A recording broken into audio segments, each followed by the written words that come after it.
మన VVIT university, absolute discipline, absolute education.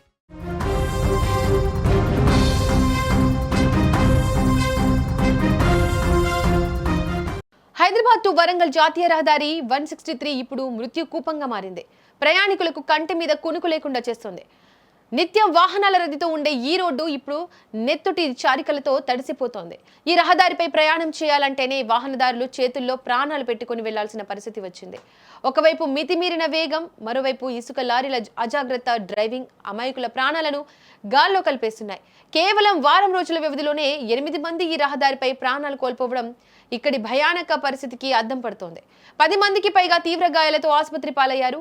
Janagama area ఆసుపత్రి మార్చురి గది ఇప్పుడు బాధితుల బంధువుల కన్నీళ్లతో రోదనలతో నిండిపోయింది. తమ వారిని కోల్పోయిన కుటుంబాల ఆక్రందనలు మిన్నంటుతున్నాయి. తాజాగా జనగామ జిల్లా లింగాల ఘనపురం మండలం నెల్లుట్ల గ్రామ పంచాయతీ పరిధిలో మరో ఘోర ప్రమాదం చోటు చేసుకుంది. తెల్లవారుజామున సుమారు 2 గంటల సమయంలో చీకట్లోనే 3 యువకుల ప్రాణాలు అనంత వాయువుల్లో కలిసిపోయాయి. హైదరాబాద్ నుంచి దేవురప్పులకు కిరాణా సామాగ్రిని తరలిస్తున్న అశోక్ లేలాండ్ వాహనం నెల్లుట్ల వంతెన సమీపంలోకి రాగానే ఒక్కసారిగా టైర్ పగిలిపోయింది. దీంతో డ్రైవర్, అందులోని సిబ్బంది వాహనాన్ని పక్కకు ఆపి టైర్లు మారుస్తున్నారు. సరిగ్గా అదే సమయంలో వెనుక నుండి అతివేగంగా దూసుకొచ్చిన ఒక లారీ అజాగ్రత్తగా ఆ వాహనాన్ని బలంగా ఢీకొట్టింది. ఈ ప్రమాద తీవ్రతకు వాహనం ముక్కలైపోయింది. అందులో ఉన్న 3 యువకులు అక్కడికక్కడే ప్రాణాలు విడిచారు. ఈ ప్రమాదంలో మరణించిన వారి వివరాలు చూస్తే గుండె తరుక్కుపోతోంది. దేవురుపులకు చెందిన 22 ఏళ్ల జాట్ రోహిత్, దంతాలపల్లి మండలం బీరిశెట్టిగూడెంకు చెందిన 27 ఏళ్ల డోనికేని రాజేందర్, గుండాల మండలం బండకొత్తపల్లికి చెందిన 22 ఏళ్ల డ్రైవర్ ననుబాల మహేష్ ఈ ఘటనలో దుర్మరణం పాలయ్యారు. మరణించిన మహేష్ జీవితంలో ఒక పెద్ద విషాదం ఉంది. అతనికి పెళ్లై కేవలం 3 నెలలు మాత్రమే అవుతోంది.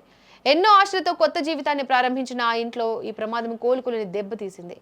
అప్పుడే ఆ ఇల్లాలు తెల్ల చీర కట్టాల్సి వచ్చింది. ఇంటి దీపం ఆరిపోవడంతో ఆ కుటుంబ సభ్యులు గుండెల విసేలా ఏడుస్తున్నారు. తిరిగి వస్తానని చెప్పి వెళ్లిన కొడుకు శవమై రావడంతో తల్లిదండ్రులు కన్నీరుమున్నీరవుతున్నారు.